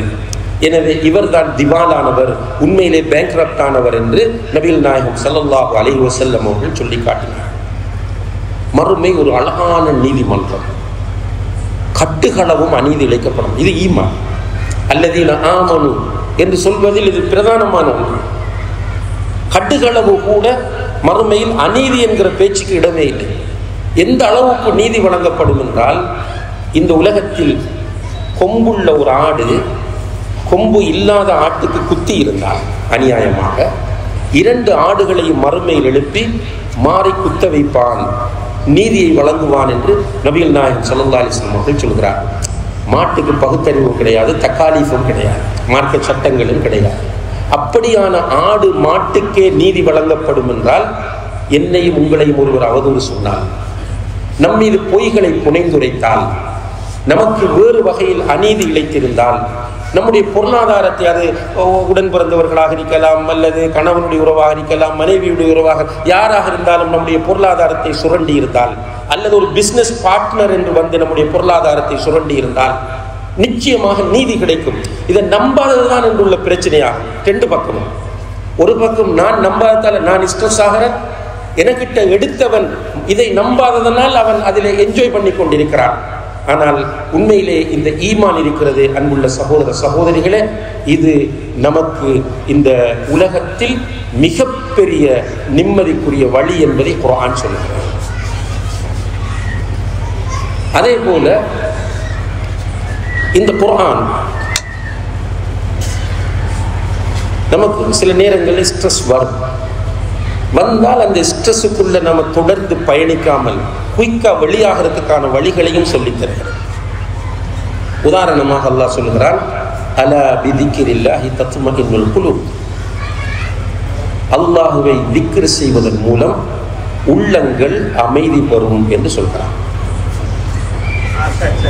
அல்லாஹ்வை திக்ர் செய்வதன் மூலம் உள்ளங்கள் அமைதி பெறும். நம்ப வேண்டும் குர்ஆன். இன்றைக்கு நிறைய நம்ம இந்த சோசியல் மீடியாக்களுடைய வளர்ச்சியினால் நிறைய பார்க்குறோம். நிறைய இந்துக்களாக இருக்கலாம், ஏனைய சகோதரர்களாக இருக்கலாம், நிம்மதிக்குரிய சில வழிகாட்டல் சென்டர்கள் இருக்கின்றன. அவர்களிடம் சில குருக்கள் இருக்கிறார்கள், சில வழிகாட்டிகள் இருக்கிறார்கள். அவர்கள்ட்ட போய் உட்கார்ந்து அவர்கள் சொல்வதை நம்பிக்கை வந்து செய்கிறார். அது ஒரு மனிதனுடைய கருத்து. அதை நம்பிக்கொண்டு வந்து அவர்கள் பிராக்டிஸ் பண்ணுகிறார்கள். கவலை என்னவென்றால், அல் குர்ஆன் அல்லாஹுடைய கலாம், அல் குர்ஆன் அல்லாஹுடைய கலாம், அல் குர்ஆன் அல்லாஹுடைய கலாம் என்று திரும்ப திரும்ப சொல்லிக் கொண்டிருக்கிற நாம் குர்ஆனில் வரக்கூடிய அல்லாஹுடைய வார்த்தைகளை நம்புவதற்கு பின்வாங்குகிறோம். இது சில நேரம் அல்லாஹ் பாதுகாக்க வேண்டும், நம்முடைய உள்ளங்களில் நயவஞ்சகம் இருக்கிறதோ என்று யோசிக்க தூண்டுகிற ஒரு இடமாக. அல்லாஹ் சொல்லுகிறான், அலா பிதிக்ரில்லாஹி தத்மஇன்னுல் குலூப். அல்லாஹுவை திக்ர் செய்வதன் மூலம் உள்ளங்கள் அமைதி பெறும் என்று சொல்கிறார். இப்போ டென்ஷன் வாரது இங்க தான், ப்ரெஷர் வாரது இங்க தான், ஸ்ட்ரெஸ் வாரது இங்க தான். அப்ப நம்முடைய கல்ப் திக்ர் செய்வதன் மூலம் அமைதி அடையும். அல்லாஹுவை திக்ர் செய்வதன் மூலம். அல்லாஹுவை திக்ர் செய்வதில் ஒன்று பொதுவான திக்ர் இருக்கிறது. எந்த நேரம் அல்லாஹுடைய நினைவில் இருப்பது. இப்போ நம்ம ஃபோனை எடுக்கிறோம், ஒரு விஷயத்தை பார்க்குறோம், போகும்போது அது ஒரு சினிமா காட்சியாக அல்லது ஒரு மியூசிக், ஒரு பாடலாக இருக்குது. உடனே நம்ம நினைக்கிறோம், இல்லை அல்லாஹ் பார்த்துட்டு இருக்கிறான், வேணாம் என்று அதை கட் பண்ணுறோம் என்றால் அல்லாஹுடைய நினைவு. இதுவும் திக்ரம். அதான் சொல்லுது ஃபஜ்ருக்கு கேட்குது, கொஞ்சம் குளிராகவும் இருக்கிறது, ஒரு இன்னும் கொஞ்சம் தூங்கணும் போல இருக்குது, ஆனால் உடனே எழுந்து உட்கார்றது. இதுவும் திக்ர். இது பொதுவான திக்ர். குறிப்பான திக்ர் என்று வரும்போது சுப்ஹானல்லாஹ், அல்ஹம்துலில்லாஹ், அல்லாஹு அக்பர், லா இலாஹ இல்லல்லாஹ், இந்த வார்த்தைகளை அதிகமாக சொல்வது. உண்மையில் அன்புள்ள சகோதர சகோதரி பிராக்டிஸ் பண்ணி பாருங்க, பெரிய ஒரு ரிலாக்ஸேஷன் வரும். இந்த திக்ர்கள் ரசூலுல்லாஹி அலைஹி வஸல்லம் அவர்கள் கற்றுத்தந்த திக்ர்கள். ஷேக் அல்பானி ரஹிமஹுல்லா அவர்கள் சொல்லுகிறார்கள், ஒரு ஹதீஸை அவர்கள் அந்த ஹதீஸை தரம் பிரிப்பார்கள், எது சஹீஹ் எது தஈஃப் என்று. இப்போ நமக்கு தெரியும், நம்ம சஹீஹான ஹதீஸை கொண்டு தான் அமல் செய்ய வேண்டும், தஈஃபை கொண்டு அமல் செய்யக்கூடாது. அப்போ அந்த வகையில் அவர்கள் தரம் பிரிக்கும் போது ஒரு ஹதீஸை அவர்கள் தரம் பிரிக்கிறார்கள், தஹ்ரீஜ் பண்ணுகிறார்கள். பண்ணி முடிந்தவுடன் அவர் சொல்லுகிறார், என்னை அறியாமல் நான் அழுது விட்டேன். அந்த ஹதீஸை தஹ்ரீஜ் பண்ணும்போது என்னை அறியாமல் நான் அழுது விட்டேன். என்ன ஹதீஸ்னு பார்த்தால், சுப்ஹானல்லாஹ் வல்ஹம்துலில்லாஹ் வலா இலாஹ இல்லல்லாஹு அல்லாஹு அக்பர். இது எல்லாருக்கும் தெரியும், உட்கார்ந்து திரும்ப பாடமாக்க வேண்டிய ஒன்றில்லை. இந்த செய்தியை ரசூலுல்லாஹி அலைஹி வஸல்லம் அவர்கள் சொல்லிக் கொடுக்கிறார்கள். ஒரு அராபிக்கு, நாட்டுப்புறத்து அரபிக்கு சொல்றார், இதை சொல்லு, அல்லாஹ்க்கு விருப்பமான வார்த்தைகள். அவர் கேட்கிறார், இந்த நாளும் அல்லாஹ்வுக்குரியது, எனக்குரியது என்னன்னு கேட்கிறார். சுப்ஹானல்லாஹ் அல்லாஹ்வுக்குரியது, அல்ஹம்துலில்லாஹ் அல்லாஹ்வுக்குரியது, லா இலாஹ இல்லல்லாஹ் அல்லாஹ்வுக்குரியது, அல்லாஹு அக்பர் என்றால் அல்லாஹ்வுக்குரியது, எனக்கு என்னன்னு கேட்கிறார். ரசூலுல்லாஹி அலைஹி வஸல்லம் அவர்கள் சொன்னார்கள், இந்த நாளை நீ சொல்லிவிட்டு சுப்ஹானல்லாஹ் அல்ஹம்துலில்லாஹ் வலா இலாஹ இல்லல்லாஹ் அல்லாஹு அக்பர்னு சொல்லிட்டு அல்லாஹும்ம ஃபிர்லி, அல்லாஹும்ம ரஹம்னி, அல்லாஹும்ம ரிஸ்க்னி என்று சொல்லு. இப்போ சுப்ஹானல்லாஹ்னு சொல்லும்போது அல்லாஹ் சொல்லணும் சதக்த, நீ உண்மையாக தான் சரியா சொல்றாய், உண்மை உரைத்து விட்டாய். அல்ஹம்துலில்லாஹ்னு சொல்லும்போது சதக்த, உண்மை உரைத்து விட்டாய். லா இலாஹ இல்லல்லாஹ் சதக்த, அல்லாஹு அக்பர் சதக்த, நீ உண்மை சொல்லிவிட்டாய் என்று சொல்லிட்டு அல்லாஹும்ம ஃபிர்லி, யா அல்லாஹ் என்னை நீ மன்னிப்பாயாக என்று சொன்ன அல்லாஹ் சொல்ல கது ஃபஅல்து, கது ஃபஅல்து, நான் உன்னை மன்னித்து விட்டேன். அல்லாஹும்ம அர்ஹம்னி, யா அல்லாஹ் எனக்கு நீ அன்பு காட்டு, கது ஃபஅல்து, அல்லாஹ் சொல்றார் நான் உனக்கு அன்பு காட்டி விட்டேன். வர்சுக்னி, யா அல்லாஹ் எனக்கு ரிஸ்கை தருவாயாக, அல்லாஹ் சொல்றான் கது ஃபஅல்து, நான் உனக்கு ரிஸ்கை தருவேன். சுப்ஹானல்லாஹ். இந்த ஹதீஸ் அல்பானி அவர்களை அள வைத்திருக்கிறது. இது ஒரு கஷ்டமானது இல்லை.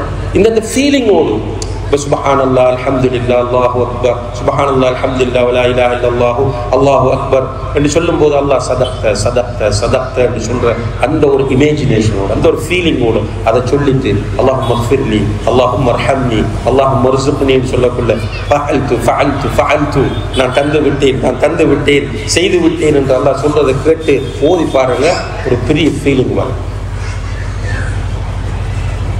தொழுது விட்டு தொழுத இடத்தில் இருந்து கொண்டு, தொழுது முடித்து விட்டு தொழுத இடத்தில் இருந்து கொண்டு ஒருவர் திக்ர் செய்கிறார்.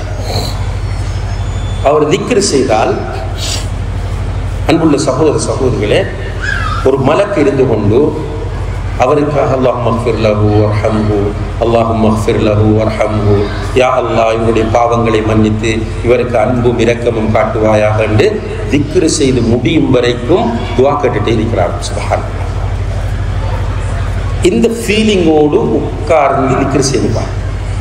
சும்மா தொழுதுட்டு அவசர அவசரமா அங்கேயும் இங்கேயும் பார்த்து கிச்சனில் கான்சென்ட்ரேட் பண்ணி அப்படி திக்ர் செய்யாமல் தொழுதுட்டு அஸ்தக்ஃபிருல்லாஹ் அல்லாஹும்ம அன்தஸ் ஸலாம் மின்கஸ் ஸலாம், அதே போல சுப்ஹானல்லாஹ் அல்ஹம்துலில்லாஹ் அக்பர், இதெல்லாம் லா இலாஹ இல்லல்லாஹ், இவற்றையெல்லாம் ஓதுகிற போது நம்முடைய காதுக்குள்ள ஒரு ரீங்காரம் கேட்க வேண்டும்.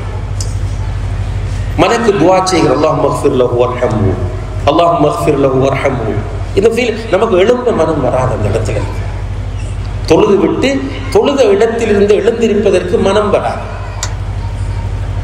அதே போல ரசூலுல்லாஹி அலைஹி வஸல்லம் அவர்கள் சொல்கிறார்கள், அக்ஸிரு மின் கௌலி லா ஹவுல வலா குவத இல்லா பில்லாஹ், லா ஹவுல வலா குவத இல்லா பில்லாஹ் அதிகமா சொல்லுங்க.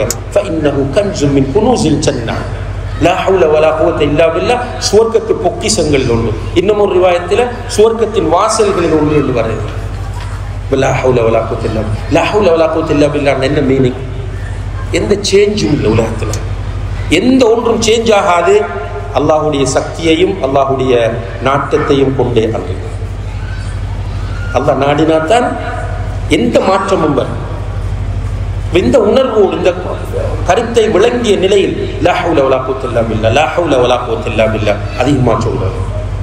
இப்படியாக திக்ர்களை அதிகப்படுத்தும் போது நமக்கு வார ஸ்ட்ரெஸ் போகும். அதிலேயும் பெரிய திக்ர் குர்ஆன் ஓதுவது. அதிகமாக குர்ஆனோடு தொடர்பு வைக்க வைக்க உள்ளம் அமைதி அடையும். குர்ஆனை ஓத வேண்டும், நிறைய ஓத வேண்டும். ரசூலுல்லாஹி உஸ்மான் ரலியல்லாஹு அன்ஹு அவர்கள் சொல்கிறார்கள், லவ் தஹுரத் குலூபுக்கும் மா ஷபிஅது மின் கலாம் ரப்பிக்கும், உங்களுடைய உள்ளங்கள் சுத்தமாக இருந்தால் அல்லாஹ்வுடைய கலாம் உங்களுக்கு தவிட்டாது, போர் அடிக்காது, இன்ட்ரெஸ்டாக இருக்கும், இன்னும் ஓத வேண்டும் போல நீங்க. குர்ஆனை நிறைய ஓத ஓத கவலை போகும், ஸ்ட்ரெஸ் போகும். அதனால தான் அல்லாஹ்வுடைய தூதர் ஸல்லல்லாஹு அலைஹி வஸல்லம் அவர்கள் ஒரு துஆவை கற்றுத் தருகிறார்கள். அல்லாஹும்ம இன்னி அப்துக் وابن عبدك وابن أمتك ناصيتي بيدك ماض في حكمك عدل في قضاؤك أسألك بكل اسم هو لك سميت به نفسك أو أنزلته في كتابك أو علمته أحدا من خلقك أو استأثرت به في علم الغيب عندك أن تجعل القرآن العظيم ربيع قلبي ونور صدري وجلاء همي وذهاب حزني. إذا ஒருவர் ஸ்ட்ரெஸ்ஸாக இருக்கும்போது ஓதினால் அவருடைய கவலை அப்படியே போய்விடும். சுப்ஹானல்லாஹ். துஆ புத்தகங்கள் இருக்கு, ஹிஸ்னுல் முஸ்லிம்ல இருக்கு, ஏனைய துஆ புத்தகங்கள் இருக்கு. அல்லாஹும்ம இன்னி அப்துக், யா அல்லாஹ் நான் உன்னுடைய அடிமை, வப்னு அப்திக் அடிமையின் பிள்ளை, நான் உன்னுடைய அடிமை பெண்ணின் பிள்ளை, வப்னு அமத்திக் நாசியத்தி பியதிக், யா அல்லாஹ் என்னுடைய நெற்றி முடி உன்னுடைய கையிலே தான் இருக்கிறது, நாசியத்தி பியதிக் அத்லுன் ஃபிய கதாஉக் மாதின் ஃபிய ஹுக்முக். யா அல்லாஹ், உன்னுடைய தீர்ப்பு நடந்திருக்கிறது. அத்லுன் ஃபிய கதாஉக், உன்னுடைய தீர்ப்பு நீதமானது. எனக்கு இது நடந்திருக்கின்றால் உன்னுடைய கலா, உன்னுடைய கலா நீதமானது. அத்லுன் ஃபிய கதாஉக் அஸ்அலுக பிகுல்லி இஸ்மின் ஹுவ லக், உனக்குரிய அனைத்து பெயர்களை கொண்டும் நான் உன்னிடம் கேட்கிறேன். சம்மைத பிஹி நஃப்ஸக், அதை நீயே உனக்கு சூட்டிக் கொண்டாய். அவ் அன்ஸல்தஹு ஃபீ கிதாபிக், அல்லது உன்னுடைய வேதத்தில் அந்த பெயர்களை இறக்கி வைத்திருக்கிறாய். அல்லது அல்லம்தஹு அஹத மின் ஹல்கிக், உன்னுடைய அடியார்களில் யாருக்காவது நீ கற்றுக் கொடுத்திருக்கிறாய். இப்படியான அனைத்து பெயர்களை கொண்டு நான் கேட்கிறேன். அவ் இஸ்தஸர்த பிஹி ஃபீ இல்மில் கைபி இன்தக், குர்ஆனில் இறக்காமல் அல்லது உன்னுடைய அடியார்களில் யாருக்கும் கற்றுக் கொடுக்காமல் நீ மறைத்து வைத்திருக்கிற உன்னுடைய பெயர்கள், இவைகளை கொண்டு நான் உன்னுடைய கேட்கிறேன். அன் தஜ்அல் குர்ஆனல் அதீம ரபிஅ கல்பி, மகத்துவமிக்க குர்ஆனை என்னுடைய உள்ளத்திற்கு வசந்தமாக்கு. வ நூர சத்ரி, என்னுடைய நெஞ்சுக்கு ஒளியாக்கு. வ ஜலாஅ ஹம்மி, என்னுடைய துக்கத்தை போக்கக்கூடியதாக ஆக்கு. வ தஹாப ஹுஸ்னி, என்னுடைய கவலையை அகற்றக்கூடியதாக ஆக்கு என்று அந்த துஆ. இதை நல்ல ஸ்ட்ரெஸ் அடிக்கும் போது உங்களுக்கு இந்த ஸ்லீப்பிங் டேப்லெட் தேவையில்லை, சைக்காட்ரிஸ்ட் தேவையில்லை, நம்பிக்கையோடு அல்லாஹ் மீது நம்பிக்கை வைத்த நிலையில் இந்த துஆவை ஓதுங்க. இன்ஷா அல்லாஹ் உங்களோட டிப்ரெஷன், உங்களோட கவலை போகும். எனவே அன்புள்ள சகோதர சகோதரிகள், குர்ஆனோடு நெருக்கமான தொடர்பை நம்ம ஏற்படுத்த வேண்டும். அதே போல நம்முடைய பிள்ளைகளை குர்ஆனோடு நம்ம இப்போதிருந்தே வளர்த்தெடுக்க வேண்டும். அவர்களுக்கு அல் குர்ஆனை மனனம் செய்கிற ஒரு நிலையை அவர்களுக்கு உருவாக்க வேண்டும். இதெல்லாம் நம்முடைய வீட்டுக்குள்ள பரக்கத் வரக்கூடிய விஷயங்கள், நம்முடைய வீட்டுக்குள் பரக்கத் வரக்கூடிய விஷயங்கள் இவை. இப்போ அல்ஹம்துலில்லாஹ், இன்றைக்கு உங்களுடைய ஊரில் அல் அக்ஸா என்று சொல்லக்கூடிய பேரில் ஒரு ஹெஃபுல் மദ്രஸாவை ஆரம்பித்திருக்கிறார்கள். தரமான ஆசிரியர்களோடு அந்த ஹெஃபுல் மദ്രஸா இயங்குகிறது. பார்ட் டைமாக உங்களுடைய பிள்ளைகள் ஸ்கூலுக்கு போய் வந்து அது ஒரு கராமத்து. ஸ்கூலுக்கும் போகிறது, ஸ்கூல் சப்ஜெக்ட்லேயும் நல்ல ரேங்க் எடுப்பார்கள், நல்ல மார்க்ஸ் எடுப்பார்கள். அதே டைமில் குர்ஆனையும் பாடமாக்கி முடிப்பார்கள். 2-3 வருடங்களில் குர்ஆனை பாடமாக்கி முடிப்பார்கள். அதுலேயும் சின்ன வயதில் நம்ம லோடு என்று யோசிக்க வேண்டிய அவசியம் இல்லை. அது ஓவர் லோட், நம்ம கஷ்டமாக இருக்கு, நம்மளோட பிள்ளை கஷ்டம் யோசிக்காது. குர்ஆன் ஒரு மிரேக்கிள், அது முஅ்ஜிஸா காலிதா. அது அல்லாஹ் சொல்லுகிறான், வலக்கத் யஸ்ஸர்னல் குர்ஆன லிذிக்ர், அதை திக்ர் செய்வதற்கு நாம் இலகுவாக்கி இருக்கிறோம். ஓத ஓதலே இலகுவாக இருக்கும், பாடமாக்க இலகுவாக இருக்கும், படிக்க இலகுவாக இருக்கும். எனவே உங்களுடைய பிள்ளைகளை இப்போதிருந்தே குர்ஆனோடு நெருக்கமான தொடர்புள்ளவர்களாக ஆக்குங்கள். நிச்சயமாக இந்த குர்ஆன் நமக்கு நிம்மதியான வாழ்க்கையை இந்த உலகத்திலும் தரும், மறுமையிலும் தரும். எல்லாம் வல்ல அல்லாஹ் ஜல்ல ஷானஹு தஆலா அப்படியான ஒரு பாக்கியத்தை நம்ம எல்லோருக்கும் தந்தருவானாக.